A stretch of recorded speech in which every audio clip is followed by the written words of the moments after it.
you aware of the Japanese Ventriloquist Association? I am. JVA, okay. I am. And you've worked that? Yes. Yes, we've been over there Yeah. several times. Tell us a little bit about what that's like. Well, in Japan, we have learned that ventriloquism is a respected hobby for professional class people. That it's kind of like a club. They do training and learning, and we have a gentleman over there who's been an actor in a lot of movies and television and drama that has been the head of the JVA for several years. His name is Takeshi Ikeda, and he's invited us to come over there, and she's performed over there, and some of our friends, Tim and Amanda, went over there last fall, and it's just, they have several hundred ventriloquists. Their figures are a little more China doll look, a little bit less wild and crazy like you see over here. You see a lot of really bizarre things. They're more traditional, I would say.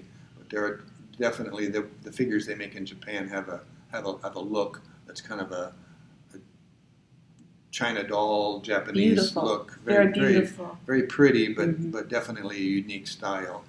But it's frustrating because the whole conference is in Japanese, and when you watch a skit and everybody's laughing and you have no idea what they're saying, it just gets, it gets kind of old after a while. Well, I know that they've had the international shows here, and Yes. sometimes they have incredible talents, and you can't understand what they're saying, and you're going, Yeah. help me. And then when they try to translate to English, it doesn't always work. So now as an English-speaking ventriloquist, and you're up in front of the Right. Japanese audience, that's got to be an interesting thing.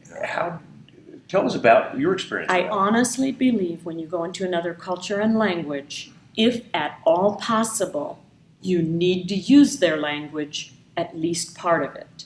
Part of the time, something. So I don't speak Japanese, but I learned a Japanese song. I learned to count in Japanese.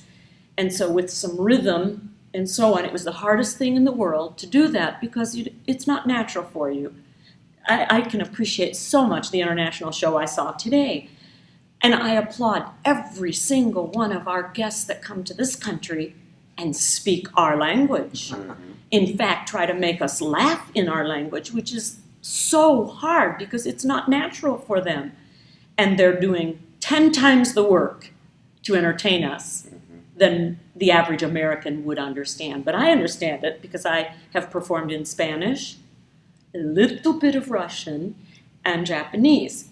Not my whole routine. I've not been capable enough to do that. But just having a song where the duck can do that back and forth endears a performer to that culture.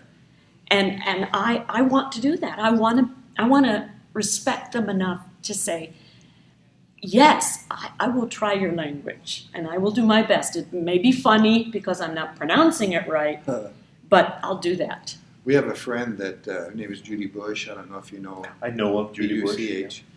She took Japanese lessons for an entire year, learning Japanese so that she could perform over there. And she learned her whole routine in Japanese and performed the whole routine in Japanese. Wow.